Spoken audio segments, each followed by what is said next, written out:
Look at this for a moment. A cigarette in an ashtray. Just watch.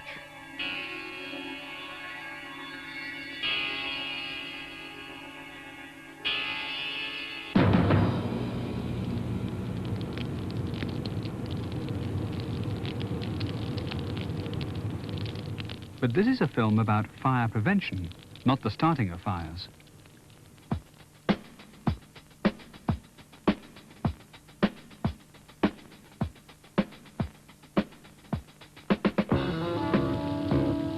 There are two undeniable facts about fire at sea. One is that the consequences can be catastrophic, and two is that they almost always could have been prevented in the first place. Fortunately, an understanding of fire can help towards understanding what prevention really means. We know about the fire triangle, the simple theory of the three sides or requirements necessary to produce a fire. Something that will burn, fuel, the source of ignition, heat, the support for combustion, air. Bring the three components together and we have fire. Separate them and no fire. But there is another factor, the human factor, which can actually bring the sides together. Carelessness and ignorance, a lack of thought. I didn't think it mattered. Fire is a chemical reaction between a flammable material and air, with the production of heat and light. The sources of ignition are numerous. A naked flame, a spark from friction or from electrical apparatus, or impact, such as dropping a spanner on a steel surface. Sparks from electric or oxyacetylene welding. A lit cigarette, funnel sparks, a non-safety match rubbed on a rough surface or trodden on. A spark from static electricity, lightning, and spontaneous combustion. Certain substances, glycerine in this experiment, react with oxygen at room temperature. The oxygen in this experiment is largely supplied by an oxidizing agent, potassium permanganate. Heat is generated. This increases the rate of the reaction. Ignition temperature is reached and combustion occurs. An unusual example of spontaneous combustion is the oil-stained boiler suit that, having been washed, is left in the tumble dryer after the drying cycle is complete. Oxidation of the residual oil stains can occur and fire break out. Finely divided carbonaceous materials, such as coal dust and some ores, are also liable to spontaneous combustion.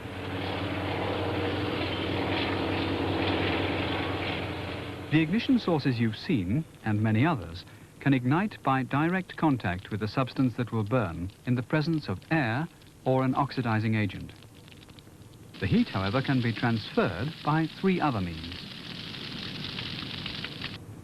radiation, conduction, and convection.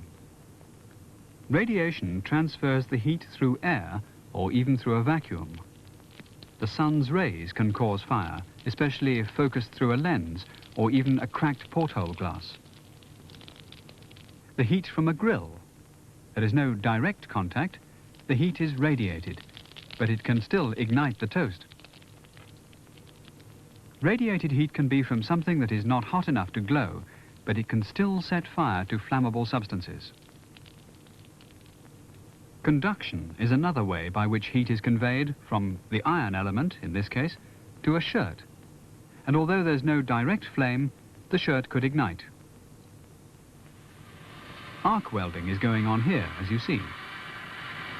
The heat could travel through to here. The paint blisters. A cloth draped over a bare lamp. The heat is radiated from the filament to the glass and conducted to the material. Its composition changes and it spontaneously ignites. The heat from hot bearings may travel to some other part, where the presence of hydrocarbon vapor from a leaking gland may be ignited. Chip fryers, pans, All rely upon conduction to transfer the heat from the heating element to the substance to be heated. Convection is the third way by which heat can be transferred, and is the way many heaters work. The air is warmed and rises in the room. If, however, the heat is concentrated in one area, the air can become so hot that ignition of a flammable substance can occur. The cooker ventilation hood is taking away convected heat. If the inside of the hood is allowed to gather grease, this may readily be ignited by the hot, rising air. Looking now at another side of the fire triangle, fuel. Flammable substances tend to fall into groups. Carbonaceous substances, such as wood, paper, most bedding, curtains, packing cases. Substances which may be found in many parts of the ship. Another group is substances such as petroleum spirits, paints and oils, paint thinners, kerosene and other volatile liquids. Another group is flammable gases, which on most ships would be acetylene and propane gases, and in specialized tankers may be liquefied gases at low temperature, such as LPG or LNG. Electrically caused fires do not really constitute a class by themselves, as electricity is a heat energy source and not a fuel, but they do require special treatment and isolation. Despite what is generally thought, when combustion takes place, even of apparent solids, it is the gas or vapors given off by the product that burn, and not the solids as we see and know them, wood in this instance. If we try to set a block of wood on fire, it's difficult. Pare the wood and it becomes easy, because we are exposing a larger area to the heat, and it vaporizes more rapidly. And if we actually make the wood into a powder, it even flashes. And remember, vapors don't necessarily stay put. They can travel, and if they find a heat source, flash. Talking of flash points, here we have oil in a beaker at normal temperature. It won't ignite. The flash point is the temperature at which a product gives off sufficient flammable vapor which will flash if a source of ignition is introduced. The ignition temperature is that at which the substance, when ignited, will continue to burn, usually only a few degrees above flash point. If the oil is heated to a still higher temperature, it will self-ignite, and this is called the self-ignition temperature. Knowing something of the causes of fire helps in understanding something of their prevention. To start with, a very basic contribution to the prevention of fires on board is good housekeeping. This includes good lighting, cleanliness, general care, and keeping things in their proper places. In relation to this matter, the Code of Safe Working Practice, or the company's manual, are valuable. Statistics show that many ship fires are caused by smoking or smoking materials, matches, lighters, smokers' pipes. Prevention of fire from these causes is therefore within the direct control of the persons involved. Remember, when you light a cigarette, you light a fire. Go back to our opening sequence. The cigarette was left in an ashtray, which sounds reasonable. But it wasn't. It fell into a waste paper bin. Had the metal bin been empty, no fire would have resulted. But the bin was full of flammable rubbish. So a risk became a reality. Prevention therefore means trying to avoid a chain of causes which could lead to a fire. It means taking that extra care when stubbing out a cigarette to make sure that the job is done properly. It means not putting a lit cigarette into an ashtray full of waxed toffee papers, for instance. It means keeping waste bins empty, not waiting till they're full and therefore a risk. Use self-extinguishing ashtrays. Never leave cigarettes, pipes or cigars alight anywhere. When emptying ashtrays, make sure they do not contain smouldering material.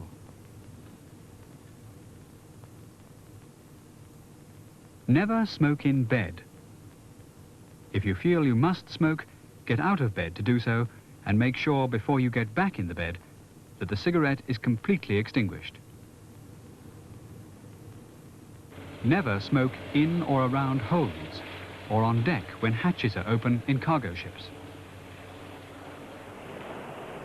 In tankers and other hazardous cargo ships, comply meticulously with the special procedures laid down, which forbid smoking other than in cabins, public rooms, the wheelhouse, and the engine control room. Cigarettes or smoking and lighting materials must not be carried out of the accommodation area and on deck. In port, while working cargo or tank cleaning, further restrictions limit smoking to one selected room for officers and one for crew. Equally important, any visitors must be warned before they come on board that they have to obey the smoking procedures, even to the point of having their lighters and matches taken from them before visiting the ship. The galley is a source of potential risks. A cloth on a hot plate that should have been turned off. Oil in a pan gets overheated, again a fire risk, emphasizing the need to turn off ovens when not in use and not to leave pans on stoves unattended. A chip pan left to get too hot. There need be no flame to ignite the fat, but when it reaches the self-ignition temperature, it bursts into violent flame. The flame may be smothered by putting something over it, cutting off the oxygen. But if the smothering material is removed or disturbed before the fat has lost sufficient heat, a fresh supply of air allows the oil or fat to reignite. The reignition must be prevented by turning off the heat and leaving the smothered liquid to cool. We mentioned earlier that a fire could start from rising heat flowing past a greasy ventilation hood. The prevention is obvious. Keep the hood free from grease. This applies to all the equipment in the galley, and it is an essential part of good housekeeping. Electrical installations can cause problems. Too many connections to one point. The sockets and plugs are overloaded. Heat up could cause fire. Frayed wires, broken plugs, both could cause fire. Simply a bad connection, arcing. It may be heard sizzling. Could cause a fire. See this? A fuse blows to protect a circuit. Too thick a fuse, and the circuit is in danger and heats up.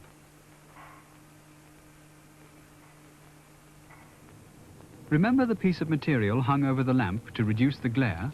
Don't risk it. And with electrical equipment, remember you must pull out the plugs to the radio or other appliances when not in use. The engine room is an area highly susceptible to fire. It contains air, fuel, and heat. It is essential that the separation of these components is maintained. Do not permit oily rags to accumulate. Remember that cotton, if impregnated with oil, may spontaneously ignite. So, pending actual disposal, rags should be put into closed containers and not left in heaps. Bilges should be kept free of oil and scrupulously clean. Engine room plates, too, should be kept free from oil. Lagging that has become oil impregnated should be replaced, and any oil leaks reported or dealt with immediately. Dirty fuel oil burner tips are a serious risk. Oil drops may cause an accumulation of oil at the bottom of the furnace, which may cause an explosion. The golden rule is to keep tips clean with regular cleaning and inspection.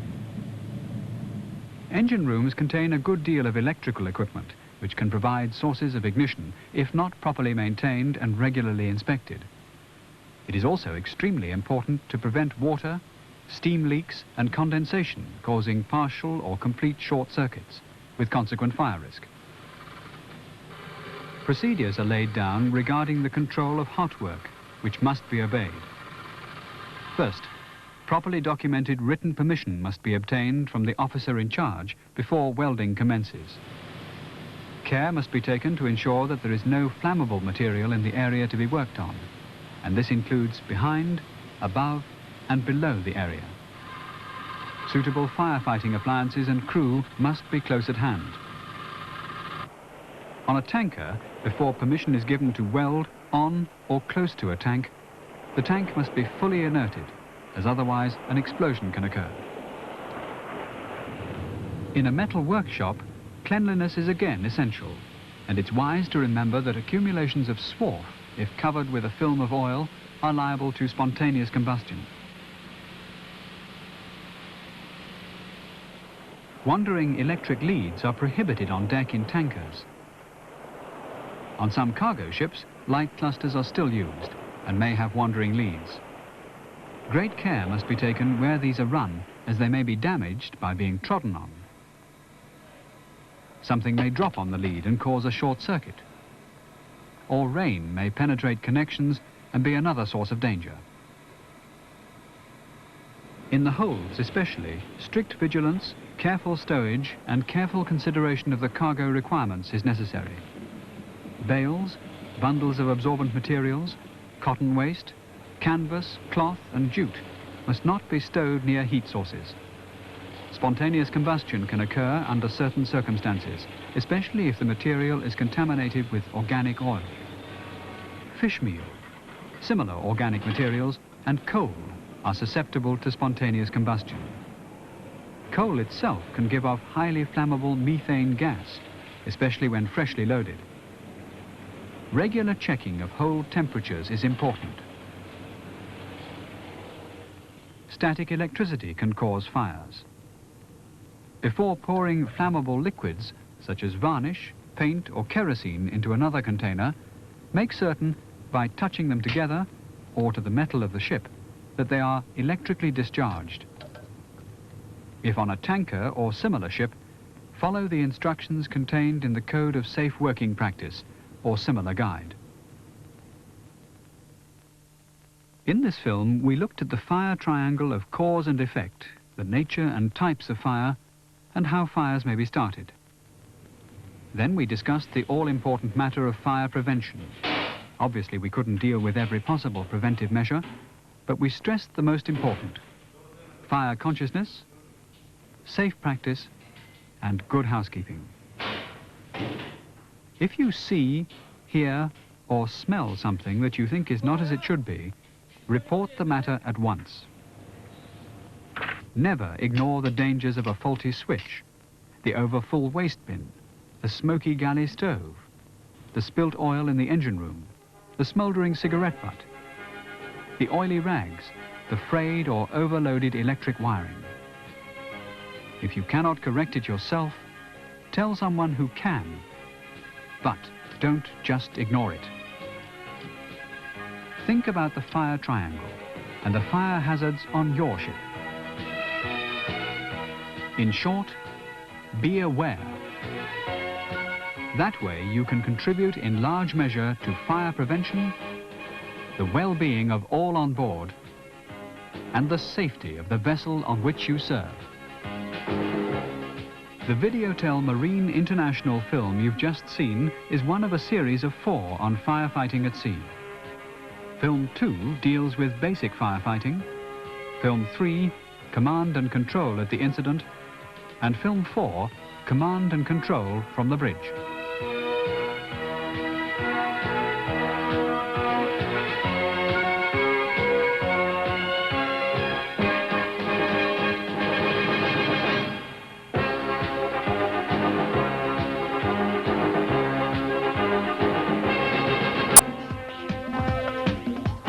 By far the greatest hazard to ships at sea is fire.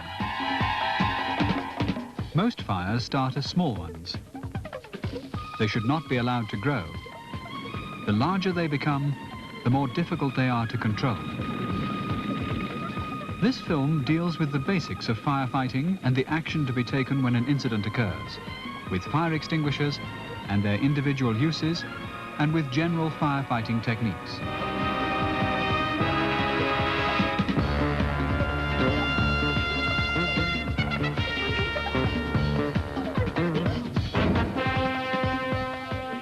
To begin with, all members of the crew must know where equipment is kept, how to gain access to it, the right equipment to use on a particular fire, and how and when to use it effectively. They must also know sufficient of the basic maintenance to recognize faults and either to rectify them or to draw the attention of those in charge to the trouble. The pressure of breathing apparatus cylinders should be checked, and if not full, the cylinder should be clearly marked and refilled at the earliest opportunity. The masks and joints of breathing apparatus should be carefully examined after each use and any defects rectified. And regular inspection of all equipment must be made. Turning to portable fire extinguishing equipment, of which there is of course a wide variety of types, sometimes they are colored red, whatever the contents, but frequently they are color-coded. The whole cylinder may be colored, or alternatively there may be a band of the color, or the label may carry the coded color.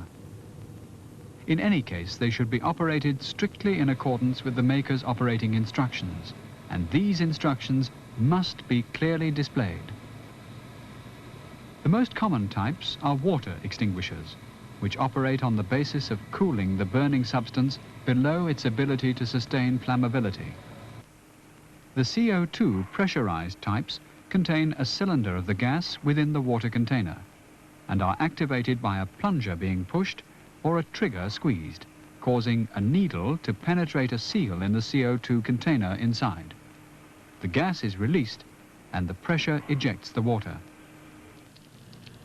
The apparatus is very suitable for dealing with fires involving flammable solids of the carbonaceous category, such as wood, paper, bedding, curtains, the sort of things you see when you look around the average mess room or cabin. These fires can quickly become deep-seated, and water has the advantage of penetration, which aids the effect of extinguishing by cooling. They should not, however, be used on oil fires, as you see here. The soda acid type is used in the same way, in a more or less upright position, and the jet is first directed onto the base of the fire.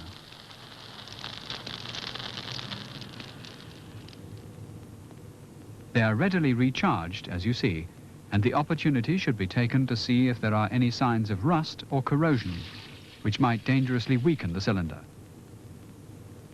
Both the older CO2 and the soda acid type activated water extinguishers, once in action, cannot be stopped. Some newer stored pressure types have a controllable discharge, so can be turned on or off. Dry powder extinguishers are very efficient. The dry powder chemically interfering with and suppressing the process of combustion. To activate, you either strike a knob or use a plunger to pierce the seal on the CO2 charge. The CO2 is used solely as the propellant for the powder, and when activated, the gun or nozzle can be turned on or off as required. Such extinguishers, as you see, have a rapid knockdown effect and can also be used safely on fires involving live electrical conductors. They, however, have no cooling effect and lack the penetration of water. Thus, there is a chance with deep-seated fires of reignition. The powder extinguishers are comparatively easy to refill with measured amounts of powder and new cylinders of CO2. If only part of the extinguisher is used, it should be recharged, care being taken before dismantling to ensure that any remaining CO2 charge has been released.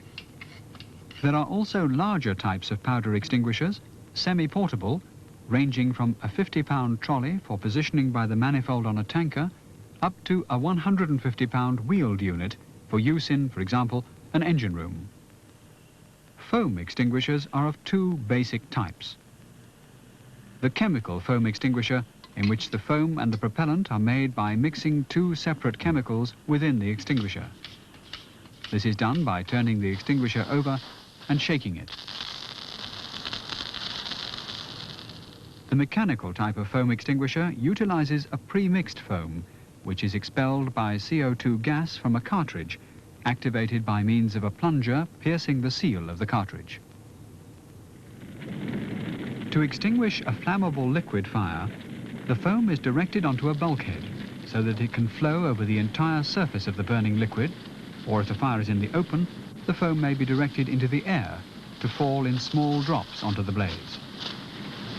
Foam must never be aimed directly at the surface of the liquid. If the liquid temperature is high and the surface is penetrated, the water content in the foam will rapidly expand into steam within the burning liquid and may produce a boil-over effect, such as you see in the extreme case where water is directed straight into burning oil.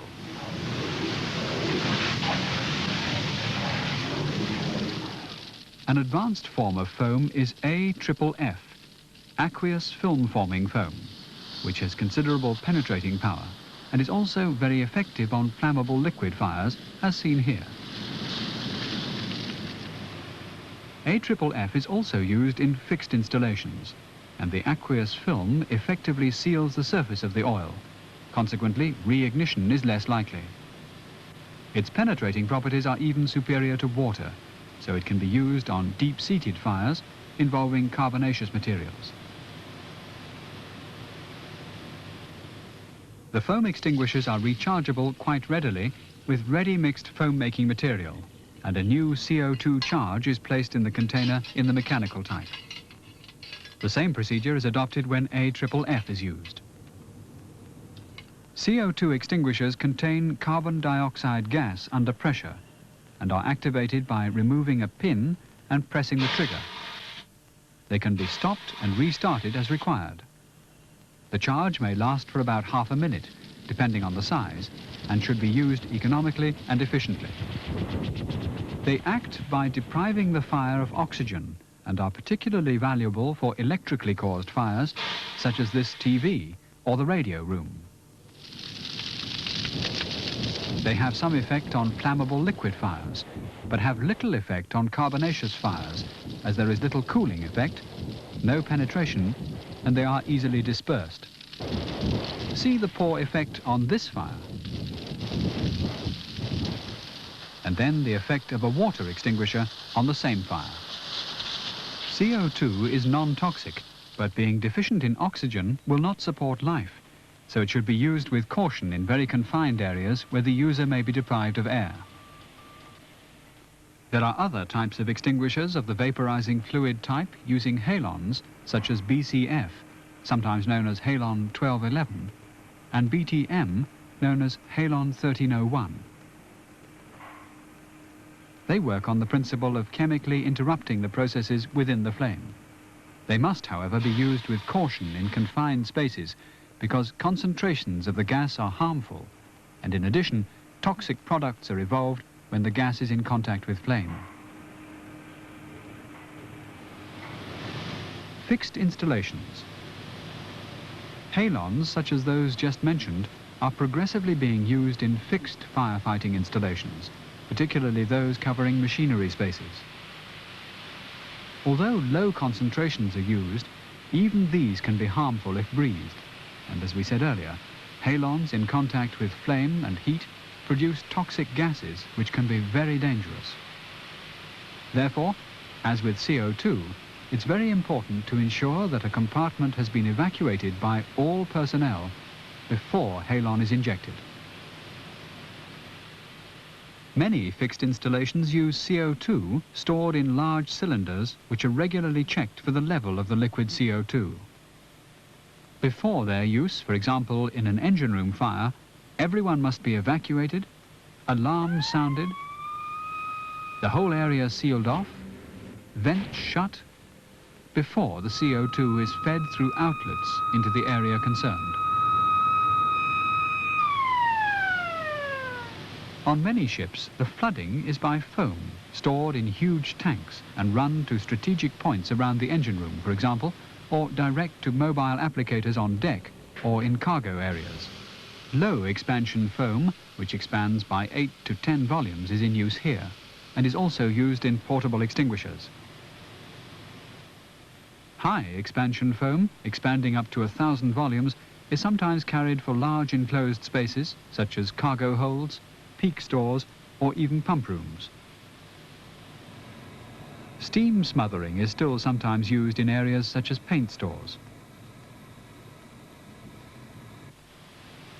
Dry powder fixed installations are widely used in LPG and LNG ships for fires involving liquefied flammable gases. The installations are generally large and are sometimes backed up by mobile installations for more localized use. Of course, water is the most abundant firefighting medium available, but it obviously has to be pumped to the hydrants. At least 2 main pumps must be available for this purpose, with a third, the emergency fire pump, located away from the engine room in case the main pump should be put out of action or be inaccessible because of fire. The design of a ship's firefighting installation must provide sufficient water for 2 jets to reach any part of the vessel normally accessible to the crew. To be ready for use in an emergency, hoses must be correctly rolled up. The 2 methods are seen here. On the bight, often called the Dutch roll,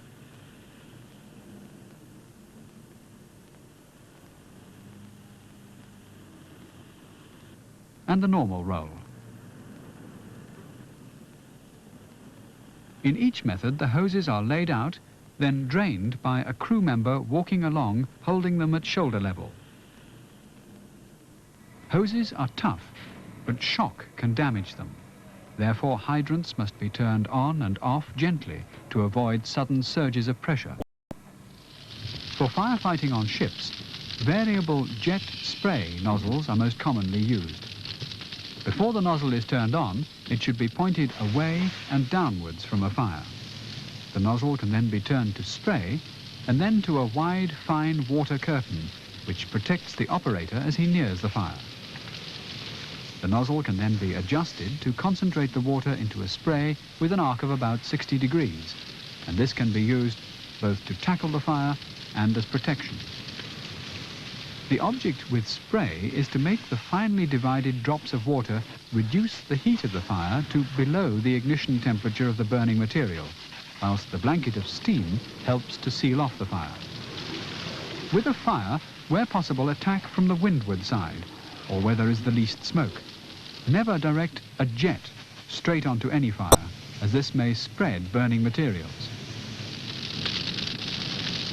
Before opening a door to a fire area, first feel the heat of the door with the back of the hand, up and down, and then the handle.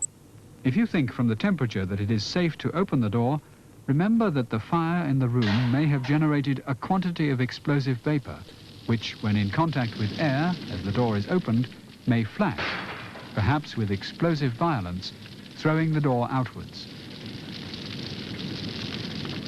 Also, flames tend to billow out from the top of the entrance at the same time as cold air rushes in from the bottom. So, keep low and on the hinged side, and if the door opens towards you, keep your shoulder and knee against the door as you slowly open it. If using, for example, a dry powder, start the extinguisher immediately the door is open, if flames are present, and use with a sweeping movement.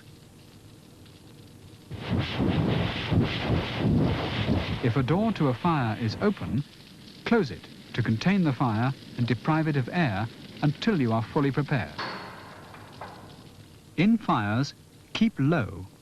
Not only can you see better, but even if wearing breathing apparatus, you will suffer less quickly from the heat and steam. Especially when advancing with a hose, try to feel your way ahead with your feet. Keep them flat on the ground, not lifted up as in normal walking. Turn the hose off from time to time to allow the steam to clear, giving better visibility and less humid heat.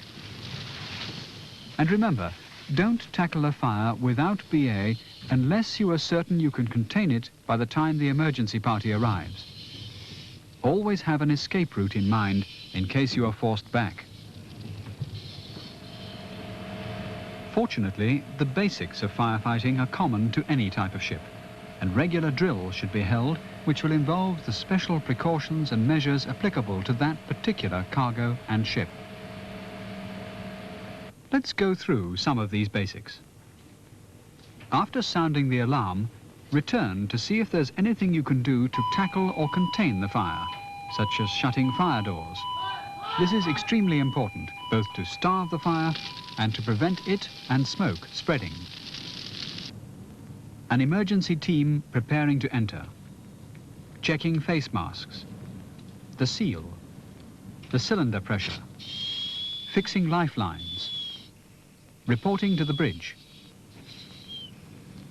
The two firefighters are fed with the hoses and enter the area. Feeling their way carefully with their feet, nearing the fire, they direct the hose away whilst adjusting the nozzle to spray and cool around the area to be entered. They turn the water off again to allow the steam to disperse and prepare to open the door. The hose is again turned to spray and carefully the door is opened. Keeping low, they tackle the fire.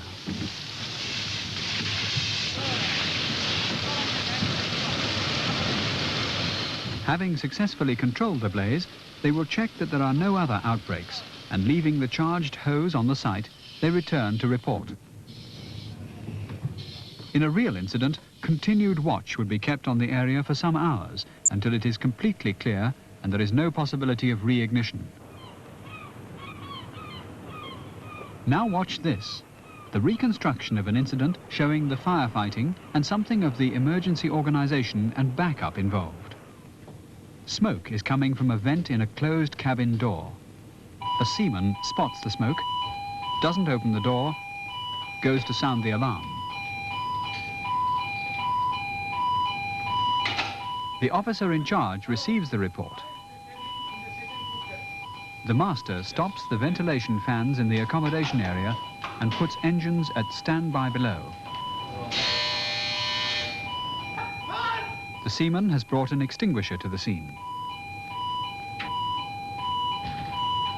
The emergency party is assembling at the muster point. Two firefighters dress in protective clothing and put on BA. For safety reasons, firefighters should always work in pairs, especially when entering smoke-filled enclosed areas. The leader of the emergency party takes charge. The attacking party is ready to enter with a hose and safety line. Walkie-talkies, lamps, axes are available. The BA cylinders are checked and the pressure and the entry time of the wearers is recorded. The officer in charge advises the master over the walkie-talkie of what is happening, and the master acknowledges. The leader of the emergency party instructs the leader of the support party to detail men to check for boundary heating over and around the fire area, remembering that a fire has 6 sides around it.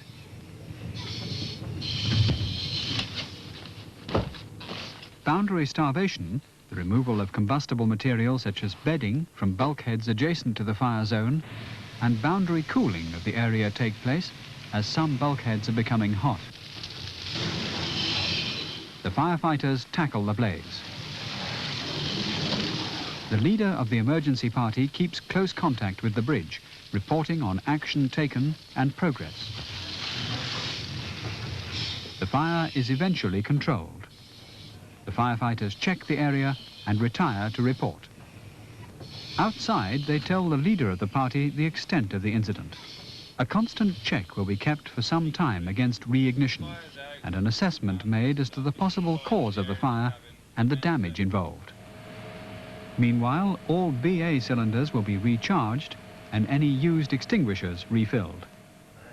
Later, an informal inquest will be held to discuss the incident, how it was handled, and what lessons might be learned for the future.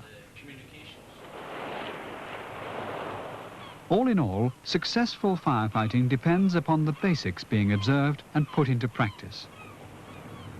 Sound the alarm promptly. Give proper information. Muster without delay. Know the right equipment to use, where it is kept, and how to use it. Maintain the equipment in first-class condition. Be conscientious about the drills they may save your life. And always remember, by far the majority of shipboard fires could have been extinguished and not developed into major fires if, in their early stages, they had been reported and tackled correctly. The Videotel Marine International film you've just seen is one of a series of 4 on firefighting at sea. Film 1 deals with fire prevention. Film 3, command and control of the incident. And Film 4, command and control from the bridge.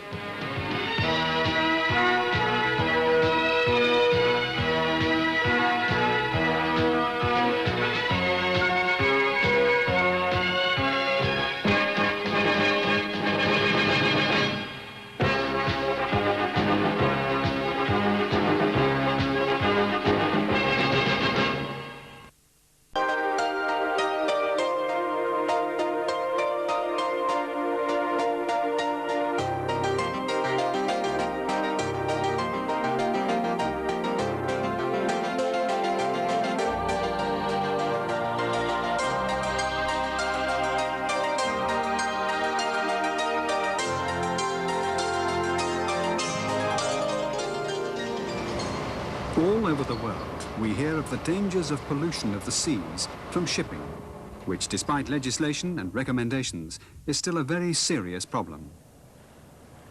In the past 10 years, there have been marked improvements in ship design and equipment, and internationally agreed measures for the control of illegal discharges have been widely adopted. Yet, violations and polluting still continue, leading to prosecutions and heavy fines for those responsible.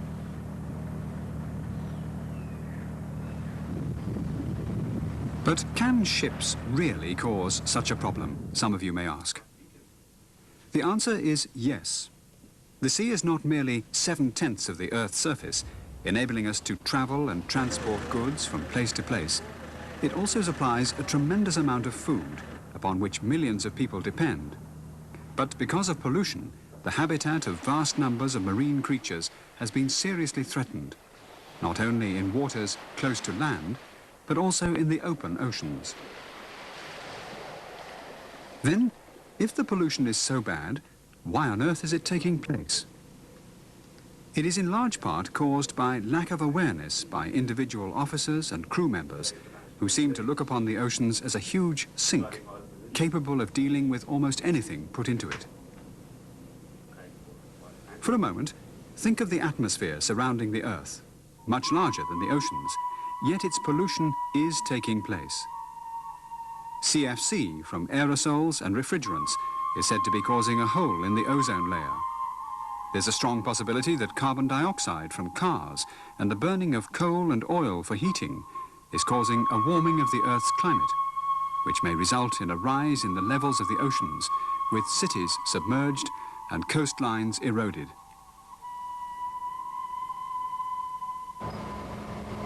But we're talking about pollution by shipping.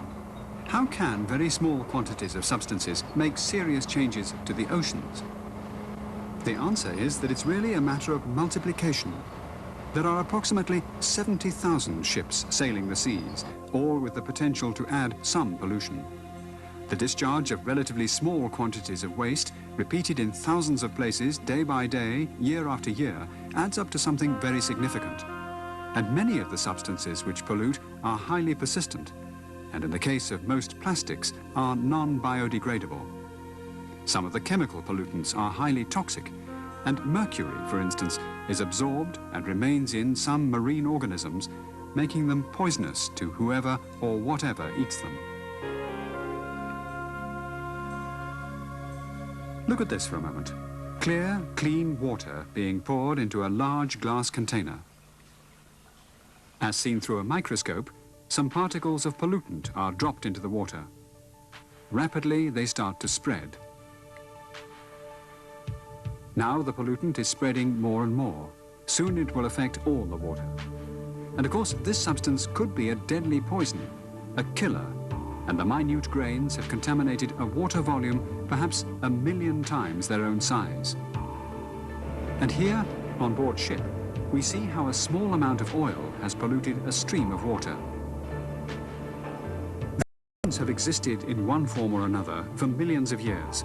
But it's only in the last 50 years or so that oily waste and toxic materials have been poured into those oceans in considerable and increasing quantities. Well, yes, you may admit, so we are polluting the seas. But what, as seamen, can we do about it? We're permitted to let minute and carefully controlled amounts of pollutant into the sea in certain areas, but we don't deliberately go around pouring poisons overboard or discharging oil and waste into the sea. Of course not. But that's just the point. Most of the pollution is not deliberate, although regrettably some of it is. Optimistic belief in the ocean's ability to absorb and neutralize pollutants is commonplace. Angry seas churning up the stuff, breathing air into the water. Oxygenation helps with some pollutants, but only to a degree. So let's look at the problem to see how pollution does occur and what can and must be done to tackle the menace. And realize you are involved. There are rules, recommendations and penalties relevant to all types of pollution from ships, large and small. But ultimately it's up to the master and his crew, the officers, the managers and the owners to see that everything possible is done. For one thing, every ship should have an environmental policy and an officer dedicated to seeing that that policy is followed. The legislation involved concerns MARPOL, which is dealt with in some detail in the support book for this video. Oil is a source of ship-generated pollution at sea, much of which is derived from 3/4 of the incidents that occur on any type of ship during routine operations, such as the pumping of bilges and deballasting of cargo tanks. However, some of the most frequent causes of oil spillage and pollution are concerned with hoses, connection flanges, and blanking off, and this applies to the bunkering of even the smallest vessels. With bunkering, it's necessary to follow a bunkering checklist, ticking off each item as checked. If your ship hasn't such a list, one should be prepared from the procedures you know.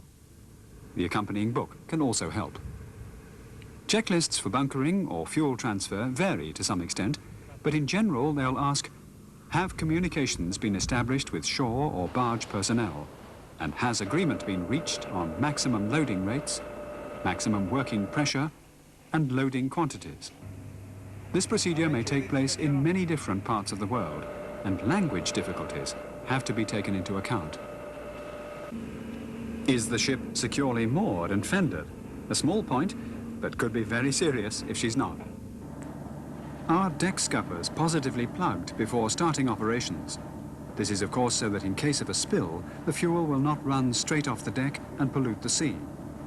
Sometimes, on different types of ships, to make absolutely certain that no oil leaks around the scupper plugs, the openings are temporarily blocked with rags and covered with quick-drying cement or plaster. Are means readily available on the ship to help deal with oil spills, such as the provision of rags, cotton waste, absorbent granules, sawdust and absorbent pads. Empty oil drums and scoops may also be provided. Are drip trays below the bunker manifold connections clean and free from clogging material? Are tank isolating valves which are not in use properly set and blank flanges fitted where necessary and oil tight? Has the bunker line system been properly checked and lined up? When the bunkering operation actually commences, check that the various hoses and connections are oil tight under pressure and that the oil is supplying the intended tank, and also that there's no leak to the sea.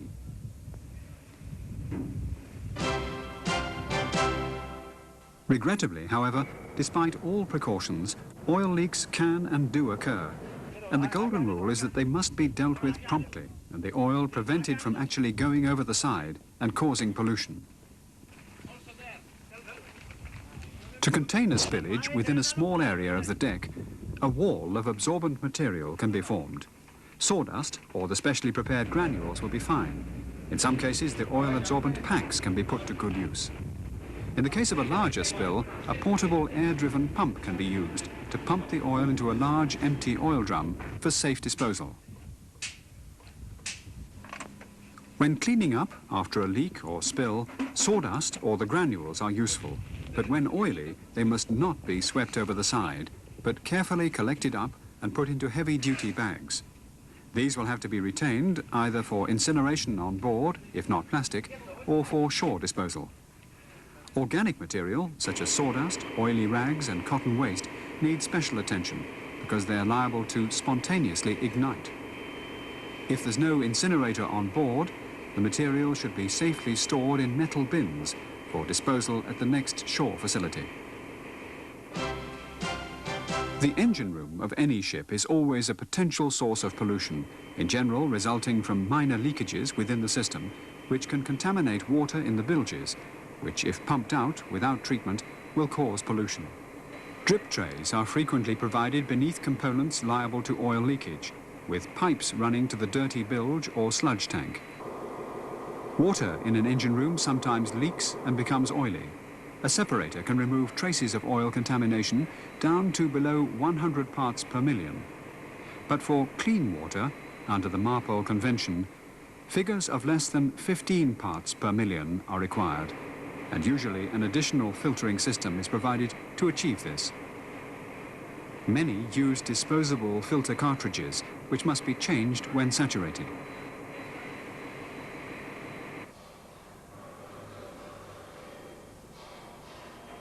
On deck, oil may collect in the winch beds and may leak from hydraulic lines.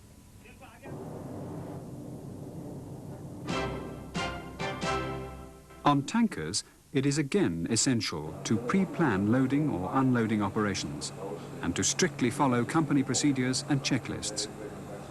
The establishment of communications between ship and shore, details of the maximum loading rate, working pressure and loading quantities will all be agreed, and language difficulties must be taken into account to make sure that what is agreed is really understood by all parties.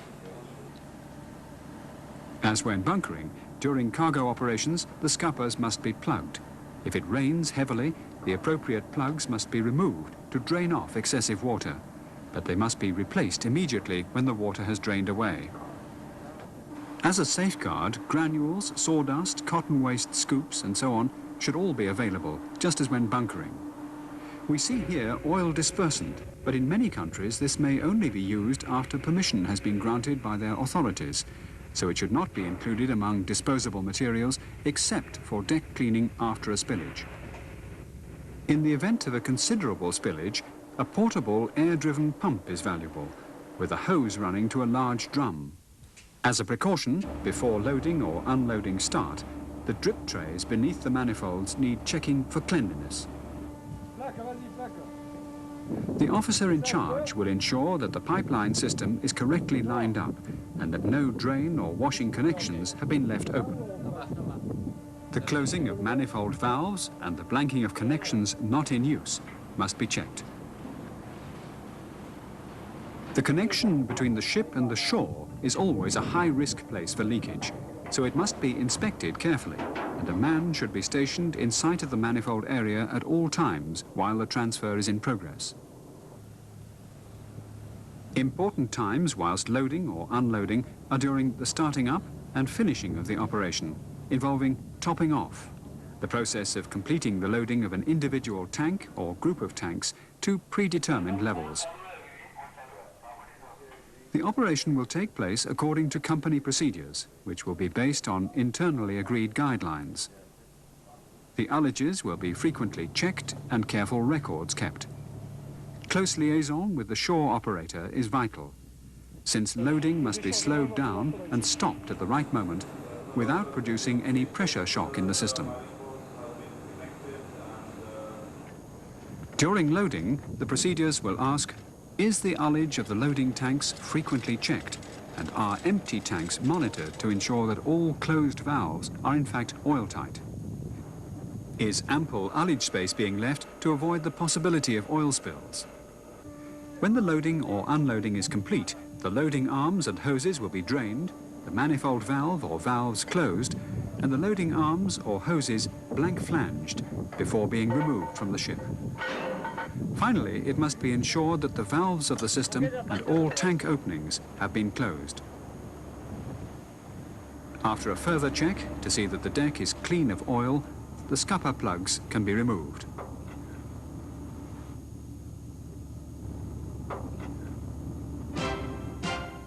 Cargo tank washing is an area which, as every seaman knows, is strictly controlled by rules and regulations that by law have to be adhered to. Nevertheless, tank washing is responsible for a considerable amount of pollution. In modern ships fitted with segregated ballast tanks, the water in the ballast tanks is kept completely separated from oil tanks. But in older ships, tank washing water is collected into slop tanks or cargo tanks dedicated as slop tanks. The oily mixtures from oily tanks, including dirty ballast, after decanting, can be discharged overboard, provided that all of the following conditions of Regulation 9 of MARPOL 7383 Annex 1 are observed by the tanker. A. That the tanker is not within a special area. B. Is more than 50 nautical miles from the nearest land. C. Is proceeding en route. D. The instantaneous rate of discharge of oil content does not exceed 60 litres per nautical mile. During all these operations, including discharge of clean ballast, the oil discharge monitoring equipment, ODMI, should be used to make sure that the oil content is not greater than 100 parts per million during discharge of dirty ballast or oily mixtures from slop tanks, and not greater than 15 ppm during discharge overboard of clean ballast.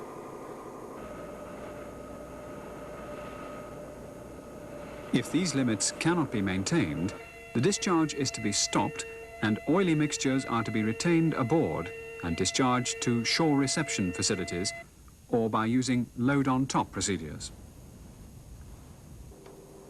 To avoid pollution and the problems, legal and ecological, monitoring is essential and accurate records must be kept. These, entered in the onboard record book, must be maintained accurately and kept up to date, as they're quite frequently checked by examining port state inspectors. Inaccurate statements can lead to prosecution.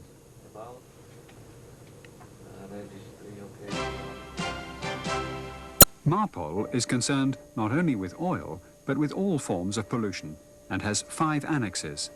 These deal with oil, chemical tanker cargoes, packaged harmful substances, sewage, and garbage.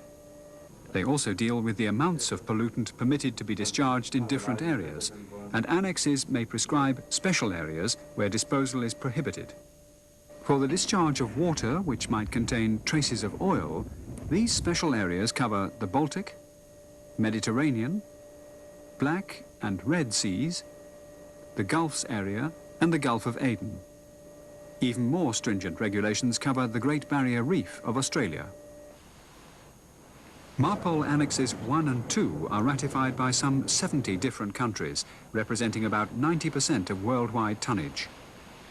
So far, we've dealt with pollution from oil, but garbage is also a form of pollution dealt with by MARPOL.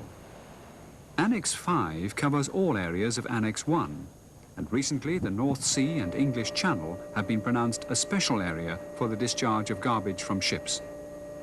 So let's now have some guidelines on this ever-present problem. From a pollution point of view, the worst substance among normal ship's waste is plastics in one form or another. The main problem is that the majority of them are almost indestructible in the sea, and as a general rule they should not be put in the ship's incinerator, as they require extremely high temperatures to burn without producing dangerous fumes. The plastics are not always obvious. Bags, plates, beakers, cling film, plastic wrappings, and that kind of thing are obvious. But many packages are covered with a very thin film, so should go in the plastics bin. Plastics in the ocean are very dangerous to many sea creatures, by trapping them or by being swallowed. Since the permitted means of disposal of waste vary, it's best to keep different types of garbage separate. Plastics should be put into one bin, non-flammable material, such as bottles and cans, into another, and domestic garbage, such as paper, into a third. The use of paper bin liners for the collection of waste from cabins, mess rooms or galleys is very useful because, provided plastics are not put into the paper bags, such bags are readily disposed of over the side whilst the ship is away from shore and not in a restricted area. If uncertain, incineration in a suitable plant is the best remedy. But before using it, the instructions must be read and understood, especially when new crews are taking over. If there's no incinerator or the one is unsuitable, the material should be kept in sealed plastic or strong paper bags for shore disposal.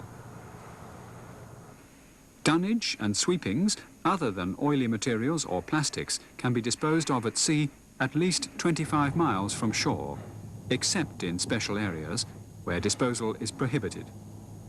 The plastics and oily material must be dealt with, as we've previously said.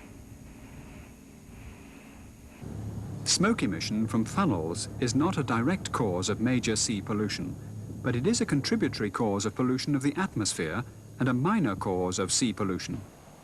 If, however, black smoke is observed from on deck during normal operations, this should be reported to the engine room, as it may be an indication that an adjustment is necessary or something is not in order.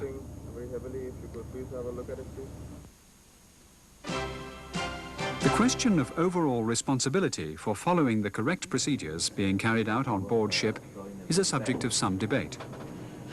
The master is responsible for anything that may cause pollution derived from his vessel. However, if someone willfully or negligently causes illegal pollution, that seaman may be included in a criminal prosecution. The master's responsibility in such instances, or in any avoidable pollution at sea, is because it is his duty to ensure that members of his crew have been properly trained for the job they've been allocated. If there's any doubt about efficiency, the master must attempt to rectify matters. Fortunately, however, most problems are avoidable by having a good system and policy, good maintenance, good housekeeping, common sense, and motivation to do a job as well as possible. In practice, the necessary information on how to comply with principles of good ship practice is contained in the ship's operating manuals. For example, the ship's loading manual, the crude oil washing manual, and the prevention of oil pollution manual. There may also be other manuals specific to the ship. And of course, the ship will hold copies of MARPOL and relevant national regulations, and these manuals and publications should be available for members of the crew to read.